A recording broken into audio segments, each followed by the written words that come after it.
उससे आत्मपर्याय मात्र ही इस अर्थ की प्राप्ति होती है, ऐसा कहा। हाँ। ठीक है।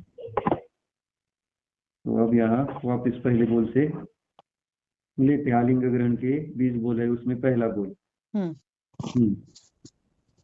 पहले बोल में बताया है कि आत्मा, माने आत्मा का यहाँ पे चिन्ह किया है कि इंद्रियों से जानने वाला, आत्मा हुआ लक्ष्य और इंद्रियों से जानने वाला, यह उसका लक्षण बनाया।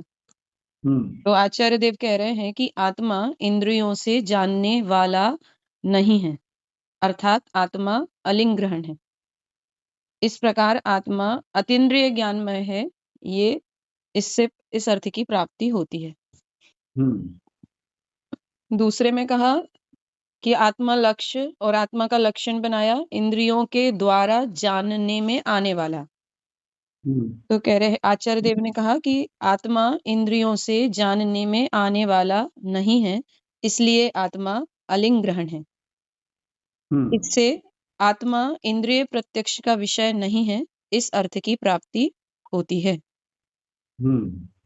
तीसरे बोल में कहा कि जैसे धुएं से अग्नि का ग्रहण होता है, वैसे ही, माने ये अनुमान किया कि धुएं के द्वारा अग्नि का ग्रहण होना, वैसे ही तीसरे बोल में आत्मा का लक्षण की बताया कि इंद्रिय गम्य होने से, इंद्रिय गम्य माने इंद्रियों द्वारा जो जानने में आ जाए उसे आत्मा कहते हैं। ये अनुमान के द्वारा, अनुमान साधन के द्वारा आत्मा का चिन्ह बताया। तो आचार्य देव ने कहा कि आत्मा इंद्रिय गम्य नहीं है, अर्थात इंद्रियों द्वारा ग्रहण नहीं होता, इसलिए आत्मा अलिंग ग्रहण है। फिर पहले बोल में और तीसरे बोल में अंतर क्या समझ में आएगा, कैसे समझ में आएगा? अब तीसरे बोल में तो इंद्रिय के द्वारा गम्य, इस चिन्ह के द्वारा, अब यहाँ पर चिन्ह पहले का, बोल, हाँ, यहाँ चिन्ह माने वो लक्षण नहीं कह रहे हैं। हाँ, लक्षण नहीं कह रहे हैं, इंद्रियों को ही आत्मा का चिन्ह बनाया। नहीं नहीं नहीं, ऐसा नहीं। ये अनुमान ज्ञान में जो साधन है, उस साधन के द्वारा आत्मा इस साध्य को ग्रहण जो किया जा रहा है, तो उसमें साधन, आत्मा को ग्रहण करने का साधन इंद्रिया किए हैं, इंद्रियां। हाँ, तो वहां पर जैसे अग्नि को धुएं के द्वारा जाना जाता है, ऐसे ही आत्मा जो है, अभी इंद्रिय, पहले दो बोलों में तो इंद्रिय की अपेक्षा से बात की थी, पर इंद्रिय प्रत्यक्ष की अपेक्षा से। हाँ, और तीसरे बोल में आत्मा अमूर्त है, या डायरेक्ट आँख कान नाक से पकड़ में नहीं आता है, तो उसको कैसा निर्णय करे कि इन इंद्रियों से भिन्न आत्मा नाम की एक वस्तु है। अब पहले तो इंद्रिया माने आत्मा, ऐसा लक्षण संबंध भी किया था। हमने जो द्रव्य इंद्रिय है तो इनको ही आत्मा मानता है। क्या कहा? माने ये जो बाहर में द्रव्य इंद्रियां दिख रही है ना, इनको ही आत्मा मान लेता है। कहा?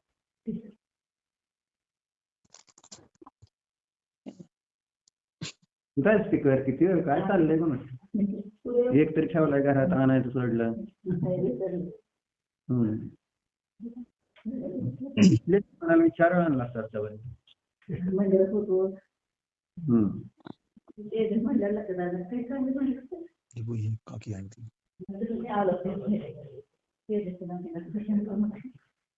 तो तीसरे बोल में क्या कह रहे हैं? यानी अनुमान ज्ञान के द्वारा आत्मा को ग्रहण करने की बात है वहां तीसरे बोल में। हाँ, पहले और दूसरे बोल में और तीसरे बोल में क्या अंतर है? पहले बोल में लक्ष्य लक्षण संबंध के द्वारा बताया है और तीसरे बोल में साध्य साधन के द्वारा बता रहे। क्या? तीसरे बोल में साध्य साधन की अपेक्षा से बता रहे हैं। हेलो,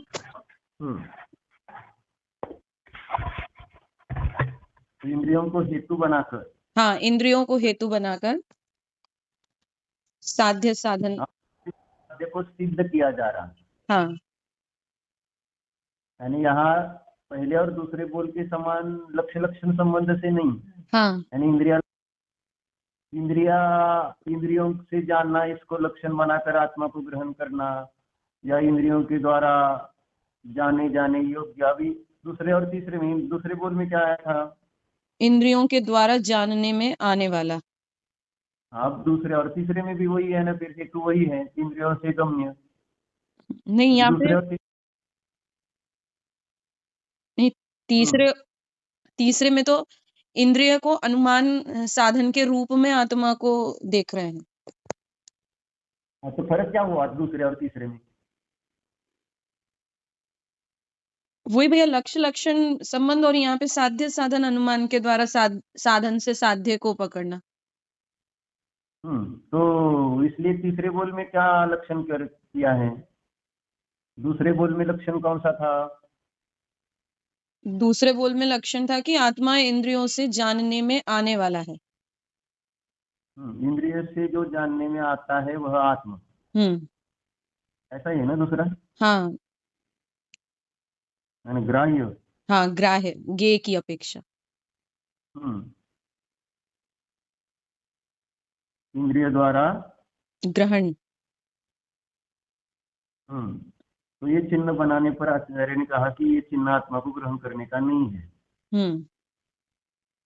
तो उससे किस अर्थ की प्राप्ति हुई? कि आत्मा इंद्रिय प्रत्यक्ष का विषय नहीं है।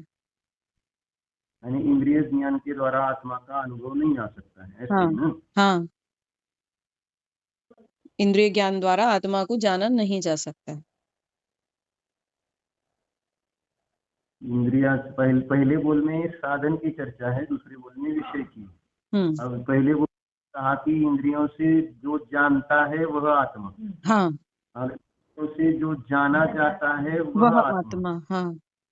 इंद्रियों के द्वारा जो जानता है वह आत्मा, यह चिन्ह करने पर आत्मा उस चिन्ह के द्वारा ग्रहण नहीं होता है, इसलिए वह अलिंग ग्रहण है। तो आत्मा अगर जो इंद्रियों से जानता है वह आत्मा नहीं है, तो फिर आत्मा कैसा है? तो पहले बोल में कहा कि आत्मा अतीन्द्रिय ज्ञान स्वरूप है। यानी आत्मा जब भी जानेगा वह ज्ञान के द्वारा ही जानेगा, उसके लिए इंद्रिय आदि के आलंबन की अपेक्षा नहीं। यानी आत्मा का स्वभाव इंद्रियों का आलंबन लेकर जानना नहीं है। संसारी जीवों ने आत्मा का स्वरूप इंद्रियों के द्वारा जानना ही कर लिया है, इसलिए तो इंद्रियों में शिथिलता आने पर इस जीव को मनोज्ञान का यानी अपना अस्तित्व ही नष्ट जैसे हो गया ऐसा मान लिया जाता है। जैसे जैसे हो जाता है, आंखें कमजोर, कान कमजोर, कमजोर होती जाती है, तो इसको यही लगता है कि जितना दूसरी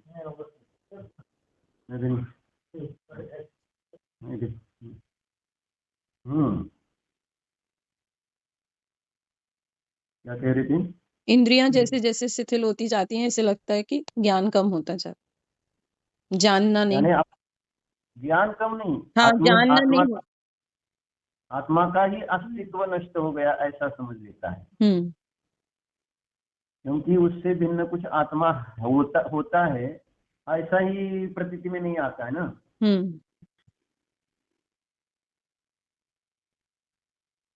क्योंकि अनादि से आज तक, या जब से जिस पर्याय में जाता है होश संभालता है, तब से तो यही प्रतीति में आता है।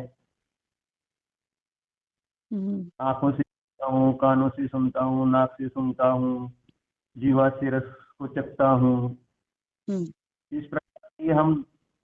इस प्रकार का ही प्रयोग चल रहा है वैसे तो।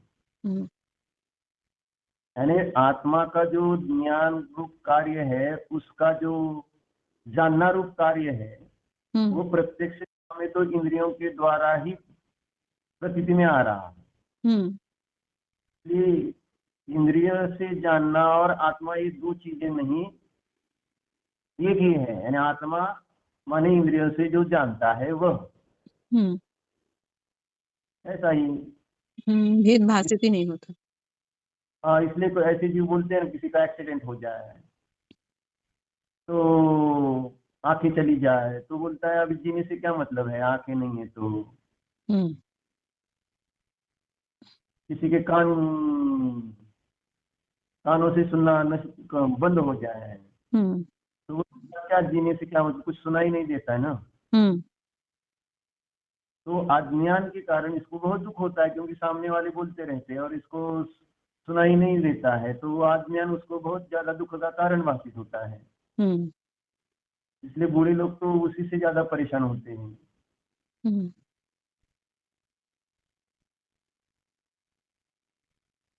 या किसी के हाथ पैर आदि कुछ ही खराब हो जाए तो वो बोलता है कि अब जीने से क्या मतलब है। तो पूरा इसका जो मानना है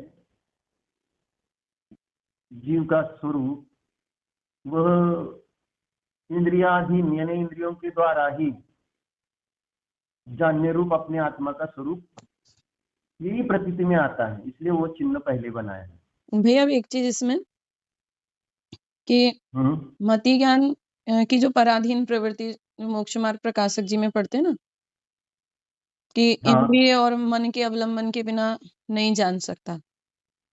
तो हम तो मति श्रुत ज्ञानी हैं और हमें इंद्रिय और मन का अवलंबन चाहिए ही चाहिए है, उसके बिना तो हम हाँ, माने जान ही नहीं पाएंगे। तो अब यहाँ यही तो पे बता रहे हाँ नहीं, तो अब यहाँ पे ये कि जैसे इंद्रिय हमारी कोई एक खराब हो गई या उसमें कुछ माने बाह्य उपकरण में कोई खराबी आ गई या उस कम काम कर रहा है वो, तो फिर हैं। व्याकुलता तो एक होती है, किस कारण? वही इंद्रियों के द्वारा जानने वाला मानने के कारण। हाँ, नहीं तो अब इसमें माने ये जो विचार है जो ये तो बहुत गहरा चिंतन करना पड़ेगा, जब जाके वो समता धारण हो पाएगी। गहरा चिंतन स्वभाव का निर्णय है। जय जिद्वै चतुर्थ गुण स्थान वृत्ति कोई जीव है, उसकी मान लो इंद्रियां खराब हो जाएं, आंख वाँख फूट जाए, तो फिर उसकी भी तो हालत क्या होगी? कुछ नहीं होगी, वो शांति रखेगा। यानी श्रद्धा उसकी पूरी है, आप कुछ आकुलता कुछ काल तक के लिए उसकी वासना चलेगी, हम्म कष्ट रहेगा थोड़ा, लेकिन चिंतन करते हुए फिर उस प्रकार के विकल्प छूट जाएंगे ना। हम्म और नहीं छूटते तो उसका समय तो छूट गया है। अच्छा, नहीं छूटेंगे, समय छूट गया। अब छूटता ही है ना फिर। हम्म 6 महीने तक आगे वासना काल किस लिए बताया? हाँ, यानी ये कि फिर समय अतीन्द्रिय ज्ञानमय हूँ, इसके लिए तो बार बार ध्यान में बैठ के और इस संस्कार को बहुत दृढ़ करना पड़ेगा, जब जाके ये चीज दिमाग माने अंदर में बैठ पाएगी। नहीं, बात तो ऐसी है, ये तो सुनने से कुछ समझ में नहीं आ रहा है कि इंद्रियों से जो जानता है वो आत्मा नहीं है, वो तो आत्मेंद्रिय ज्ञान में है। इसलिए तो केवल ज्ञान समझना मुश्किल है। भले हम केवल ज्ञान की रोज पूजा अर्चा दर्शन करते हुए भी वो केवल ज्ञान का भाव भाषण कहाँ होता है कि जीव जो सामने जिसका दर्शन हो रहा है वो सबको जान रहा है करके। अभी बिना मैं इंद्रिय और मन के। हाँ, वो तो अभी एक मैं ये देख के आया, वीडियो आया था व्हाट्सएप पर मुझे, वो कोठड़िया सर ने भेजा था। उसमें कहीं यहाँ महाराष्ट्र में वाशिम करके गांव है, जिला है, उसमें एकदम छोटा सा एक गांव है, वहाँ एक 3 साल का लड़का है, उसका नाम गूगल है। हम्म गूगल का मतलब जो अपन हम जो प्रश्न पूछते हैं उसका उत्तर देता है। हम्म तो उस बच्चे को सारे यानी सभी क्या बोलते हैं मंत्री जो है सभी जिस जिस क्षेत्र के, यानी उसके गांव का जो पीएसआई है, पुलिस है, जो तहसीलदार है या वो सरपंच है, उससे लेकर पूरे यानी शिक्षण मंत्री वगैरह सब सब जो जैसे पर्यावरण मंत्री जितने भी है, वो सब का नाम एक यानी पूछ और उत्तर, पूछ और जवाब। मुख्यमंत्री कौन, उप मुख्यमंत्री कौन, ये तो सामान्य समझो पता है, लेकिन जो छोटे छोटे बाकी के मंत्री उन सब का उत्तर दे रहा है।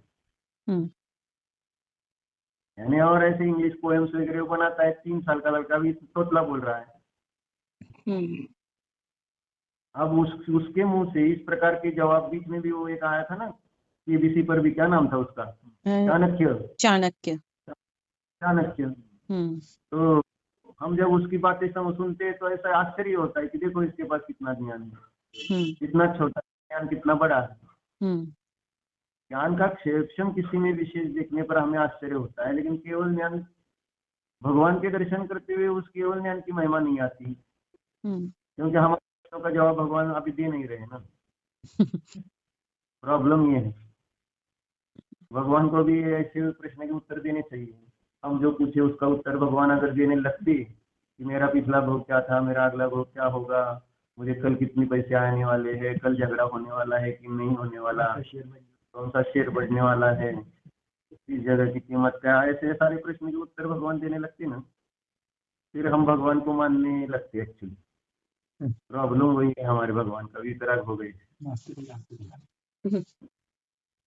थोड़ा सा उनको एक्चुअली समोसरण वर्तमान में नहीं, तब भी कितनी श्रद्धा होती थी पता नहीं चौथे काल में, वहां भी ये प्रश्न पूछने वाले रहते होंगे।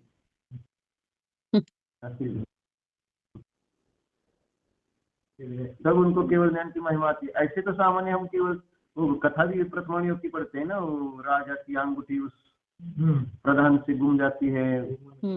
हाँ, तो फिर मुनिराज के वो दुखी होता है, कहाँ है राजा की अंगूठी, दूसरे दिन तो उसको देनी थी, घर में खाना पीना नहीं। फिर वो लड़की बोलती क्यों टेंशन में हो पापा, वो अब क्या उसको क्या बताना, लेकिन पूछ लेती है कि क्या है प्रॉब्लम, तो बता देते हैं ऐसे ऐसे राजा की अंगूठी गुम गई, अब मैं क्या करूँ, तो उसमें क्या है। वो लड़की बोलती सुबह हम महाराज जी के यहाँ, महाराज जी है यहाँ, मुनिराज है, उनके पास साधु जी है, उनके पास जाते हैं तो वो सब कुछ बता देते हैं। तो वो बोलते अभी चलो पूछ लेते हैं, तो बोले अभी रात को बोलते नहीं, सुबह जाएंगे। फिर सुबह जाते हैं ना उनके पास, और क्या हुआ आगे हमको पता है, वो तो उन्होंने बता दिया, यानी वो पूछने से पहले ही बता दिया कि तुम ये प्रश्न लेकर आए हो, और उसका जवाब है कि वो अंगूठी तालाब में कमल के पत्ते पर वहां पर है। और फिर वो क्या करवा देखता है, लेता है और चला जाता है, वो राजा को देता है, फिर वापिस राजा को बोलता है कि नहीं मैं अभी नहीं, मुनिराज के पास जाता है कि मुझे वो कला सिखाओ। महिमा आई ना। हाँ, कि ऐसे कैसे बता दिया उन्होंने, बिना पूछे ही मेरे प्रश्न का जवाब दे दिया, तो अब किसी को भी महिमा आएगी, तो वो सीखने की इच्छा करता है ना। फिर राज बोलती 6 महीने रहो मेरे पास पहले। फिर वो जाता है राजा के पास, बोलता है कि अभी मैं वो विद्या सीख के आऊंगा, मुझे 6 महीने टाइम दे दो। फिर क्या हुआ, 6 माह में विद्या सीखने की जरूरत ही नहीं है ना, विद्या आ गई उसको। आ गई।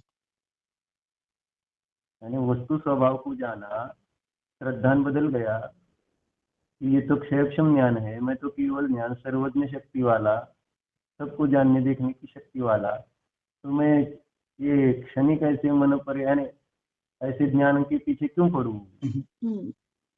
श्रद्धान बदल गया उसका, फिर वापिस उसकी भावना इच्छा नहीं रही। कहने का क्या है यहाँ पर कि भले ही आवृत्ति आदि अवस्था में इंद्रियों सम्यक दृष्टि को इंद्रियों की क्षम कम आदि होने पर, वैसे तो हम इंद्रिया खराब होने की क्या जरूरत है। अगर यहाँ हम शास्त्र सभा में भी देखो, पंडितों में भी देख सकते हैं ना, विद्वान में भी किसी का कम ज्ञान किसी का ज्यादा ज्ञान देखकर क्या चलता है, हीन भावना। हाँ, या तो अभिमान या तो हीनता। हाँ, या तो अभिमान या तो हीनता। हाँ, इस प्रकार से परिणाम बनते हैं।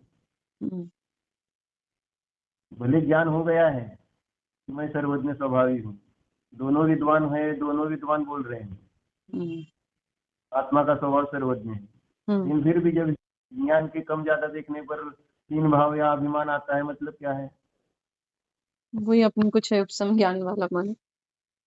हाँ, एक तो इस प्रकार से मूल स्वभाव का वेदन नहीं कर रहे हैं कि मैं सर्वज्ञ स्वभावी हूँ, ऐसा ध्यान नहीं कर हट गया।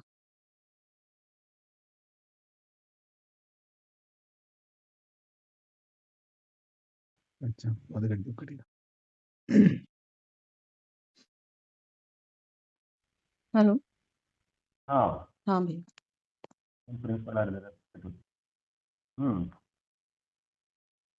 तो कह क्या रहे थे यहाँ पर, वही अपने को या तो छह उपसम अनेन्द्रिय ज्ञान वाला नहीं देखते, केवल ज्ञान स्वरूप ही नहीं देखते, तो 3 दीनता के भाव आते हैं। हाँ।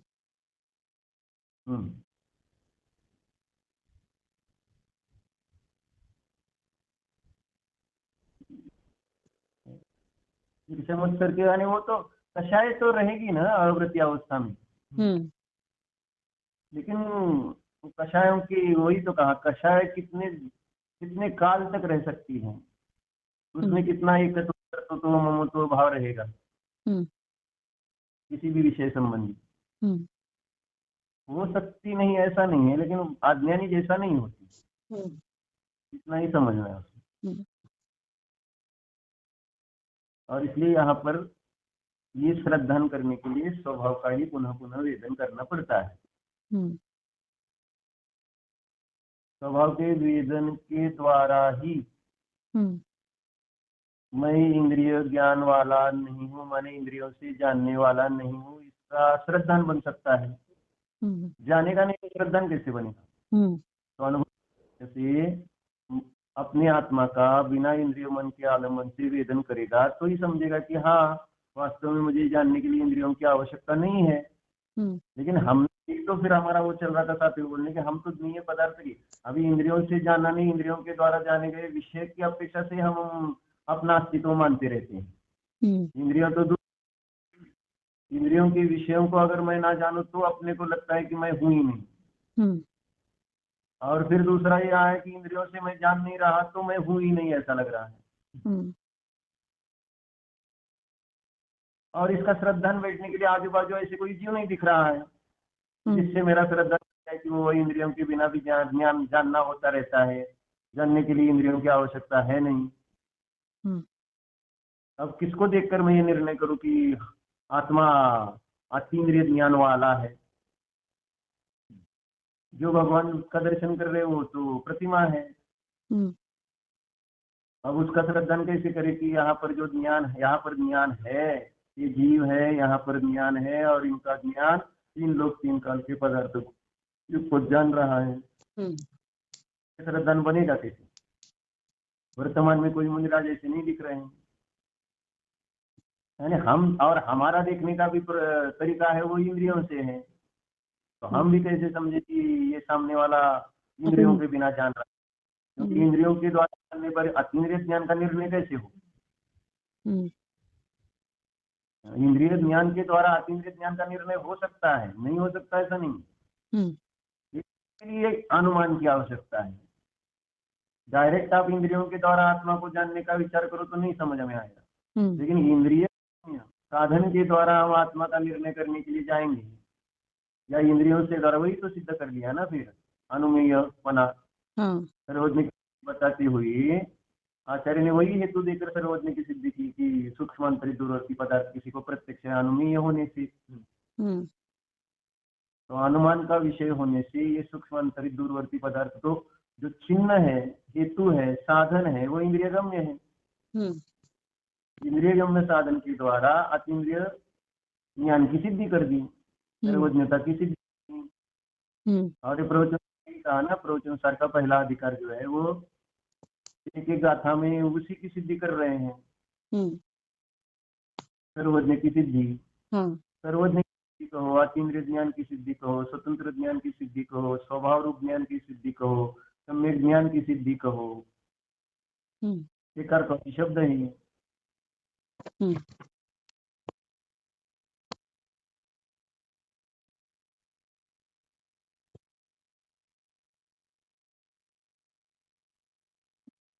तो इसके लिए पहले आगम का सेवन करो, आगम में जो आया है उस विषय को पढ़ो, सुनो, समझो, फिर उसका निश्चय करने के लिए युक्ति का अवलंबन ले लो।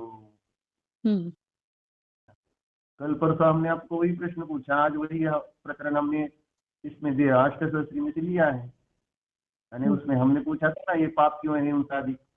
हाँ, अष्टसहस्री का 9वां परिच्छेद है, तीसरे भाग में 9वां परिच्छेद है, उसमें यही प्रश्न किया है। प्रश्न यानी चर्चा वहां पर यही ली है कि जो पाप किसका नाम है, तो जो दूसरों को दुख देना उसका नाम पाप, और दूसरों को स्तुति करना उसका नाम पुण्य।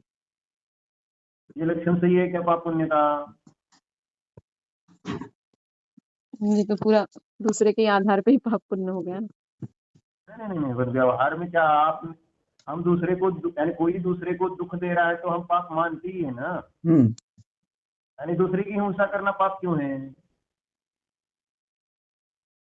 दूसरे की हिंसा करना पाप क्यों है? उसका दिल दुखा है, दुख दिया गया ना। हाँ, दुख दिया गया इसलिए पाप कहा ना, उसको उसकी हिंसा करना माने उसको दुख देना, हाँ दूसरे के पैसे लेना, है ना।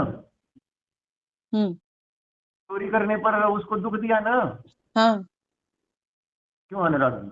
हाँ भैया। आपकी जगह क्या उसने पैसा नहीं दिया हाँ तो चोरी हो गई ना वो। हाँ बिल्कुल हो गई। तो आपको दुख दिया तो वो पुण्यवान है कि पापी है आपके लिए? मेरे लिए तो पापी है, पापी कह रहा हूँ उसको तो बहुत चोर है, बेईमान है। हाँ, तो यही बोल रहे हैं ना, मतलब क्या रहा कि जो दूसरों को दुख देता है वह पाप है। हम्म, और हम दूसरे जीवों की जब रक्षा करते हैं, पानी की क्या करते हैं आप? पानी छानते हैं ना, छानना, और उसके फिर क्या करते हैं? बिलछानी करना।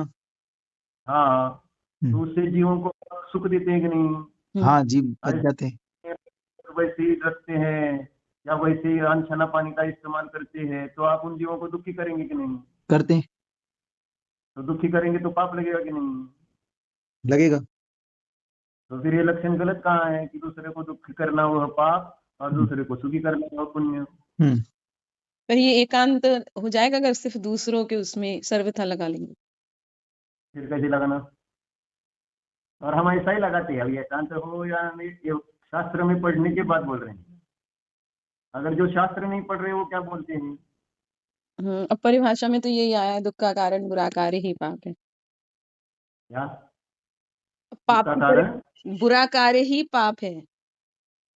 हाँ, यानी प्रथम, यानी जब हम बाल बोध में पढ़ाते हैं पाप का चैप्टर है ना उसमें, हाँ तो यही लिखा ही है ना उसमें परिभाषा, बुरा कार्य करना, दुख का कारण बुरा कार्य ही पाप है। दुख का कारण बुरा कार्य ही पाप है। बुरा करना, हाँ, हम्म। दुख का कारण दूसरे का बुरा करना ही पाप है। ये परिभाषा गलत है कि सही है फिर? नहीं, वहां दूसरे का नहीं लिखा भैया, दुख का कारण बुरा कार्य ही पाप है। बुरा कार्य ही पाप है। दुख का कारण। दूसरे का नहीं लिखा हुआ, अच्छा ठीक है, फिर अपना लेने का क्या? दोनों का ही लेकिन दोनों का लेना? हाँ हम अपनी भी तो हिंसा कर ही रहे हैं ना। लेकिन वहाँ दोनों लक्षण गलत कहे हैं, न दूसरों को दुखी करने से पाप है, न दूसरों को सुखी करने से पुण्य है। वाली बात ना, किसी जीव को मारना सताना, वो ये तो हिंसा की परिभाषा। हिंसा की, एक हिंसा की परिभाषा में भी आता ना, किसी जीव को मारना सताना और उसका दिल दुखाना, ये हिंसा है। बराबर। तो क्यों बता रहे थे हम? हिंसा पाप क्यों है?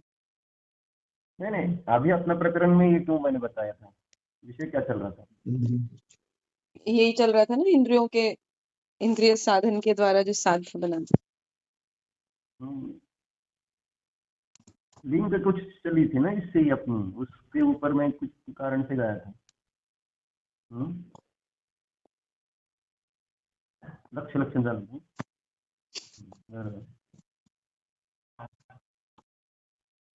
हाँ नहीं, तो लक्ष्य लक्षण की अपेक्षा चल रही थी ना अपनी यहाँ पर। हाँ हम्म क्या लक्ष्य लक्षण?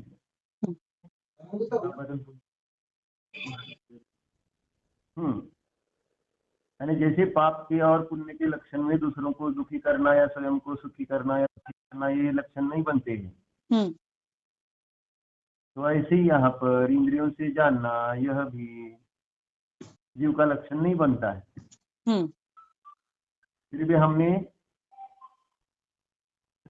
हमने इंद्रियों से जानना किसी को जीव का लक्षण मान रखा है।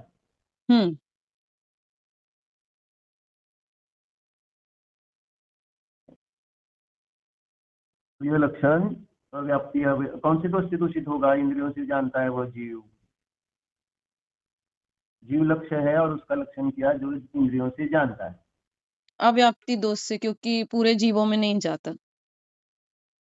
कुछ जीवों में गया, कुछ जीवों में नहीं गया। हाँ माने संसारियों पे तो फिट हो जाएगा, लेकिन मुक्त जीवों में वो फिट नहीं होगा ना। तो फिर वो जीव इंद्रियों से, अतीन्द्रिय ज्ञान वाले जो जीव हैं, तो वो जीव फिर नहीं कहलाएंगे, जीव नहीं कहलाएंगे, अजीव हो जाएंगे।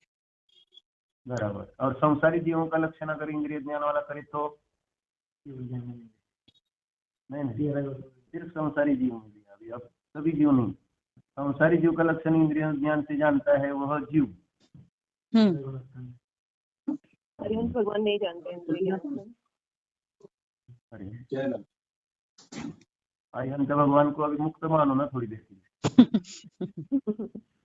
जीवन मुक्त है, लेकिन गिनती तो संसारियों में ही कर रहे हैं ना। अभी वो अरिहंत समझते किसको है, उसको अभी क्या संसारी मानना या मुक्त मानना। अब थोड़ा नीचे आओ, थोड़ा अरिहंत 12वें गुण स्थान तक।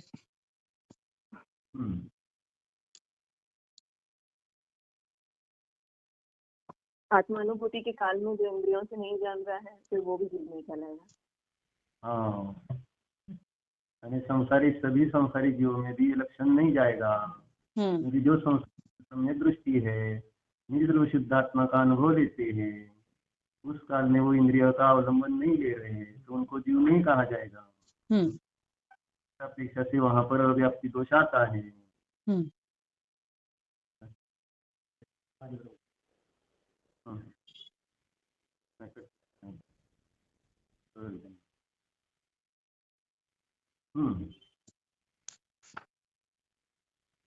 भैया ये वाला तो बोल बता दीजिए उस प्रश्न का उत्तर, हिंसा वाले का। अभी उत्तर कहाँ मिलेगा? अभी हमको ही उत्तर नहीं मिला तो आप क्या? और उत्तर आपको खोजना है, मुझे बताना नहीं। क्योंकि बताएंगे तो फिर आप खोजेंगे नहीं तो आपका ज्ञान बढ़ेगा नहीं, आपका ज्ञान बढ़ेगा नहीं तो मुझे ज्ञान और कर्म का बंध होगा। मुझे जल्दी केवल ज्ञान करना है, इसलिए सबका ज्ञान बढ़े ये भावना रखता हूँ। भैया इसमें भी दूसरों को दुख देना पाप। अगर मैंने सेम टाइप का दुख 2 लोगों को दिया पर दोनों के भाव नहीं खराब हुए तो उसमें भी मतलब ऐसा हुआ ना कि एक को दुख हुआ ही नहीं है उस कार्य से और दूसरे को दुख हो गया, तो उसके ही परिणामों पे डिपेंड किया वहां पर भी कि सुख दुख तो मतलब मैं दूं तो नहीं होएगा, उसके ही ऊपर डिपेंड करेगा क्या। इसलिए वो लक्षण नहीं बनता है ना पाप का। दूसरों को दुख देना पाप का लक्षण बनता है, ये तो सिद्ध करना है। तो पाप का लक्षण क्या बनाना, ये मूल बात थी इसमें। ये तो बराबर बताया आपने, ये सब इसमें ऐसा है, अव्याप्ति दोष वगैरह है या इस प्रकार का। तो पाप का लक्षण क्या बनाएंगे कि जिससे वो बराबर अपने वो पकड़ में आएगा कि हाँ ये पाप है, इस कारण से इसको पाप कहते हैं। ऐसा निर्दोष लक्षण पाप का बनाना है। पवित्रता से दूर जाता है वो पाप है, पवित्रता से दूर ले जाता है वो पाप।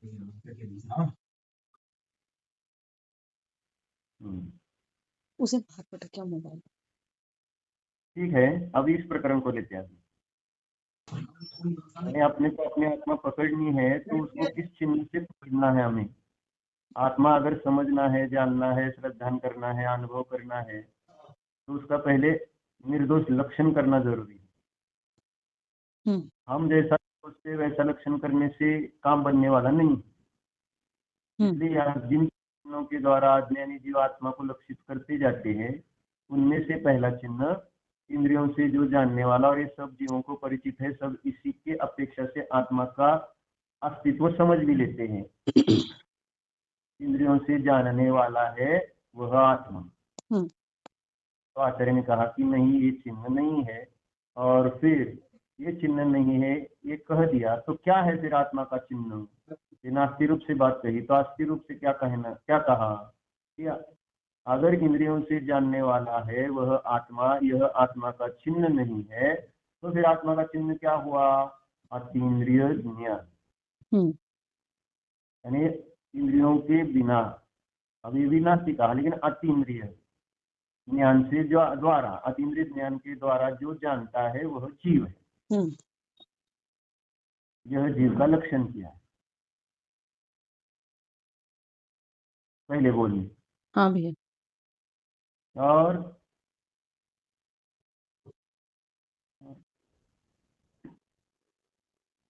और यही निर्दोष लक्षण कहेंगे। अतीन्द्रिय ज्ञान वाला जीव सब जीवों में अतीन्द्रिय ज्ञान स्वभाव पड़ा हुआ है। और फिर देखो इंद्रियों से कौन जानता है? द्रव्येंद्रिया तो अपने में है, हाँ द्रव्येंद्रिय का चतुष्टय किसमें है? द्रव्येंद्रिया तो पौद्गलिक है। हाँ, उनका चतुष्टय तो भिन्न है, द्रव्य क्षेत्र काल भाव। अगर जानती होती तो फिर मुर्दे मुर्दे को के भी। पास तो द्रव्येंद्रिय से कोई जानता भी नहीं वैसे तो, लेकिन फिर भी जैसे पति पत्नी एक जगह रहते हैं तो एक दूसरे को सुखी दुखी करते रहते हैं, ऐसे ही इंद्रियों का हो गया है। यानी एक जगह ये द्रव्येंद्रिया आ गई है, यानी एक क्षेत्रागाम शरीर और आत्मा, एक क्षेत्रा का संबंध हो गया तो जितना भी जो भी शरीर के इंद्रियों के द्वारा कार्य बन रहा है उसको वह अपना स्वरूप मान रहा है। जबकि पति भिन्न है और पत्नी भिन्न है, दोनों एक दूसरे के स्वामी नहीं है। सास बहू भिन्न भिन्न है, दोनों एक दूसरे के स्वामी नहीं है, लेकिन सब एक दूसरे को स्वामी मानते हैं। पति अपने को पत्नी का स्वामी मानता है और आजकल की पत्नियां पति का स्वयं को स्वामी मानती है नहीं। आप तो नहीं बोल रहे, आप क्या बोल रहे? आप तो हुई प्रणीता जी को हूँ बोल रहा था ना। भैया आपने आजकल की कहा ना, हम तो 20 साल पुराने हो गए। अच्छा, तो हम 20 साल से ही बोल रहे हैं, 20 साल के पहले की बोल रहे हैं। फिर से चली आ रही पत्नियां स्वामी हो गई है। पढ़ी लिखी जो पत्नियां है वो स्वामी बनती है, बस चलो ठीक है, ऐसा लक्षण कर लीजिए। अब ये तो ठीक चलेगा। जो पढ़ी लिखी नहीं है वो स्वामी कैसे बन सकेंगे? उनको कुछ आता नहीं तो बोलेगी जो पति बोलेगा वो सही है। ये पढ़ती लिखती है तो थोड़ी पति की सभी बातें मानने के लिए तैयार होगी। मानते हैं क्या हम? मानते हैं। क्या क्या मानते हैं? क्या मानते हैं? बहुत सारी बातें मानते हैं। बहुत सारी मानते हैं, सब नहीं मानते। ऐसा गलत हो तो भी मानना पड़ेगा। जैसे परमेश्वर की सभी बातें मानते हैं ना हम, गलत सही उसमें विचार करते कि ये गलत है क्या सही है, श्रद्धा नहीं, बस कह दिया ना बराबर होना चाहिए। गलत है ये विचार ही नहीं करने का पत्नी को, बराबर है कि गलत है। अगर आप पति होते तो बोलो, पत्नी है इसलिए मत बोलो, क्योंकि पत्नी होने पर वो तो उसका पक्ष आ गया है ना, मैं पत्नी हूँ तो मेरा कुछ है कि नहीं वजूद, सब ऐसा ही चलेगा, पक्ष आ जाता है। थोड़ा ऊपर उठना पड़ेगा। मैं पत्नी नहीं हूँ, और व्यवहार से भी थोड़ा सा विचार करो तो भी सुखी रहना है तो एक को अज्ञानी रहना पड़ेगा, एक को ज्ञानी होना पड़ेगा। दोनों ज्ञानी होंगे तो दीक्षा लेंगे, या तो दीक्षा लेंगे तो या तो डिवोर्स लेंगे बोल रहे। ऐसा ही हो रहा है ना। महाराज जी और उनकी मिसेस जो दोनों ने एकदम दीक्षा ली, ज्ञानी दोनों, और बाकी ज्ञानी जो है तो वो डिवोर्स ले रहे हैं। कहाँ से कहाँ तक जा रहे हैं। या तो पति को कुछ नहीं आना चाहिए, ठीक है चलो ये भी चलेगा। पत्नी ज्ञानी हो और पति अज्ञानी हो तो पत्नी की सारी बात माने, उसमें कुछ प्रॉब्लम नहीं हमको, लेकिन ये भारतीय संस्कृति के खिलाफ होगा।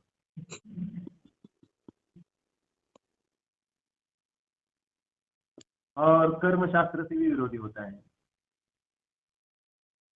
क्योंकि कर्म शास्त्र तो स्त्री पर्याय को पाप मान रहा है, पुरुष पर्याय को पुण्य मानता है। बराबर है कि गलत है ये बात? प्रणीता जी सही? भैया मुझे नहीं पता ये कर्म शास्त्र का कुछ। आपको पता नहीं है? जीव कांड नहीं हुआ क्या? अच्छा जीव कांड। हाँ हाँ स्पष्ट लिखा, हाँ हाँ स्त्री माने मिथ्या दृष्टि और पुरुष माने सम्यक दृष्टि। हाँ लिखा हुआ है ना वहाँ। वो क्या पता नहीं कैसे वेद मार्गड़ा में जहाँ वो परिभाषाएं दी हुई हैं। भूल गए? नहीं अब याद आ गया, वो कर्म शास्त्र में कहीं और पहुंच गई थी। अच्छा अच्छा, कर्म शास्त्र माने करना योग। हाँ तो अब किस अपेक्षा से स्वीकार करना है कर लो, अपने को कुछ नहीं।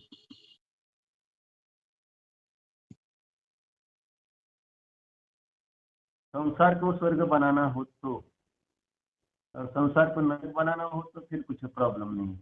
मेरी सोच सही है ऐसा कहो तो चलेगा। तो इसको स्वभाव रूप पर्याय यानी सिद्धावस्था नहीं प्राप्त हो सकती, सम्यक दर्शन प्राप्त नहीं हो सकता, क्योंकि स्वरूप का ही पता नहीं है।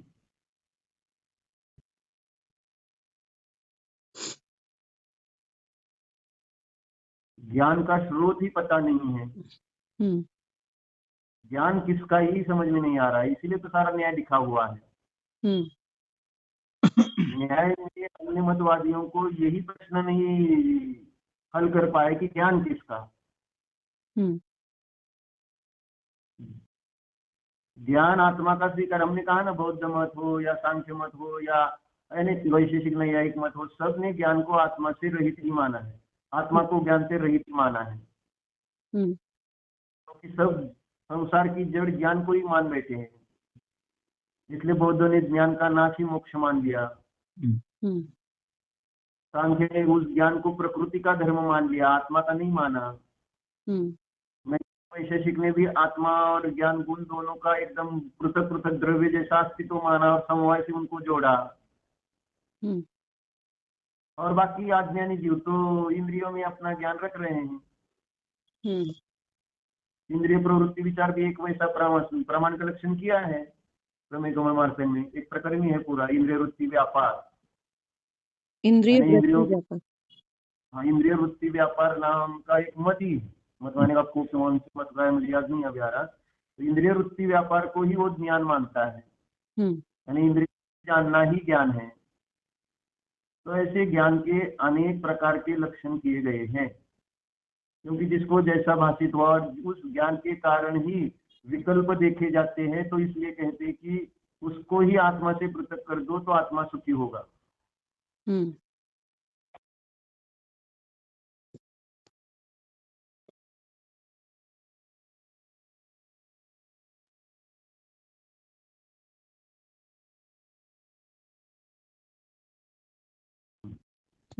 हाँ भैया, हेलो। हाँ क्या कह रहे थे? ज्ञान को ही आत्मा से अलग कर दो तो। हाँ, यानी सब दुख का कारण, संसार का कारण, चिंताओं विकल्पों का कारण ज्ञान का ही कार्य है। यानी ज्ञान से ही सब कार्य होते हैं। इसलिए आत्मज्ञान को ही भिन्न कर दो ना तो बात ही खत्म हो जाएगी। और इसलिए भेद ज्ञान उन्हें आत्मा और ज्ञान में कराया है। और हम यहाँ पर ज्ञान में आत्मा का ध्यान करने के लिए बोल रहे हैं। कितना डिफरेंस। ज्ञान में आत्मा के ध्यान से केवल ज्ञान रूप पर्याय प्रकट होती है। और वो कह रहे हैं कि उसको पृथक कर दो ज्ञान को, यानी आगे की उष्णता को भिन्न कर दो जैसा कार्य हुआ। और हमारे यहाँ मोह और ज्ञान में भेद ज्ञान कराया है। हमारे यहाँ भी ज्ञान और आत्मा में भेद ज्ञान कराया है, लेकिन उस ज्ञान का नाम दिया है बुद्धि, क्षयक्षम ज्ञान। क्षयक्षम ज्ञान से आत्मा को भिन्न करने की बात आती है। और हम चर्चा भी करते आए हैं। हाँ। केवल ज्ञान तो क्षयक्षम ज्ञान ही है, यानी इंद्रिय ज्ञान। यहाँ इंद्रिय मनोजनित ज्ञान, उसके द्वारा ही केवल ज्ञान पर आवरण आया है। जब तक क्षम ज्ञान नष्ट नहीं होगा तो केवल ज्ञान प्रकट नहीं होगा। तो भाव आवरण तो ज्ञान का भाव आवरण तो एक क्षम ज्ञान ही है, इंद्रिय से उत्पन्न होने वाला। तो इस अपेक्षा से हमने भी माना ज्ञान से आत्मा को पृथक करना, लेकिन यहाँ पर जिस ज्ञान से आत्मा को पृथक करने की बात आई है वह विभाव ज्ञान से आत्मा को पृथक करने की बात आई है। स्वभाव रूप ज्ञान से आत्मा पृथक किया ही नहीं जा सकता। हम्म तो विभाव ज्ञान कौन सा है? तो इंद्रिय ज्ञान, यह विभाव ज्ञान है। हम्म के द्वारा पर कोई जाना जाता है, परोक्ष रूप से, विकल्प रूप से, यानी इंद्रियों का जो कार्य देखते हैं, तो उस दृष्टि से उसमें ये समय उसके यानी इंद्रियों के द्वारा जानने से राग द्वेष मोह रूप परिणामों की उत्पत्ति हो रही है। हम्म तो इस कारण से इंद्रिय ज्ञान जो है वह विभाव ज्ञान होने के कारण उस इंद्रिय ज्ञान से आत्मा को, वही तो चौथे बोल में हमने कल देखा था, हाँ समय बोला है कि क्षय क्षमिक ज्ञानाभाव, हाँ क्षय क्षमिक का अभाव होने से मैं आत्मा रस स्वभावी हूँ, भावेंद्रिय के आलम्बन हाँ स्वभावी भावेंद्रिय। रूप नहीं परिणमता। हम्म इसलिए पहले बोल के द्वारा आत्मा का अतीन्द्रियपना यह स्वरूप स्पष्ट किया है। इंद्रियों के द्वारा जानना यह आत्मा का स्वरूप नहीं है। तो आत्मा का स्वरूप है अतीन्द्रिय ज्ञान। अब चाहे इंद्रियों की अवस्था जैसी होनी है हो, यानी द्रव्येंद्रिय की अवस्था जो होनी है सो हो, लेकिन भावेंद्रिय में भी क्षम कम हो तो भी टेंशन देने जैसा नहीं है। बुद्धिमानी का भाव क्षम कम हो गया, ज्ञानी था वो जीव भी, सर्व किया, क्षम कम हो गया, तो उसको मोक्ष मिला, उनको मोक्ष मिला कि नहीं मिला? मिला। तो क्षम कम होने से उसका यानी उन मोक्ष रुकता नहीं है। उष्मा से भिन्न इतना ही उसको उन्होंने समझ कर वेद ज्ञान करके अपना काम कर लिया।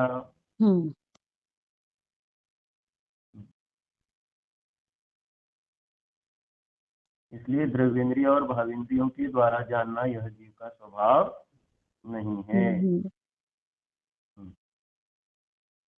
ठीक है। ओम।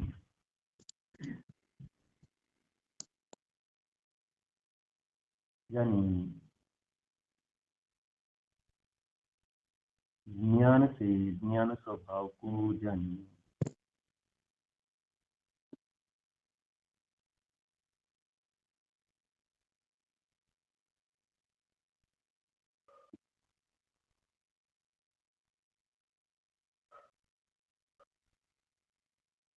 जानने में आ रहे इस ज्ञानमय आत्मा की स्पर्शनादि इंद्रियों का अभाव है, तो अनुभव से देखो।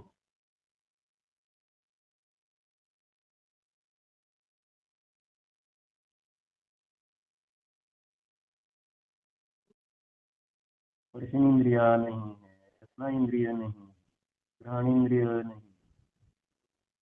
चक्षुरेंद्रिय नहीं है, कर्णेंद्रिय,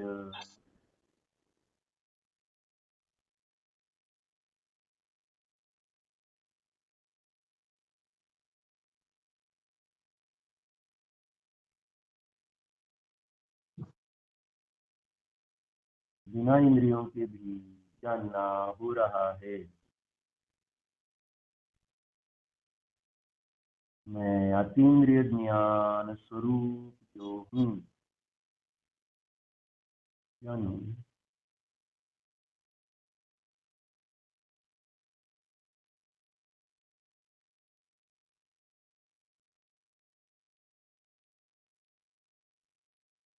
जानने में इंद्रियों का आलंबन नहीं है। देखो,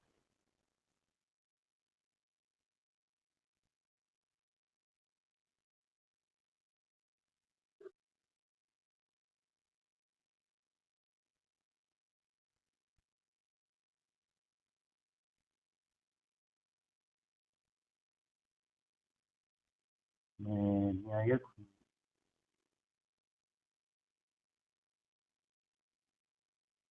ज्ञान मात्र हूँ।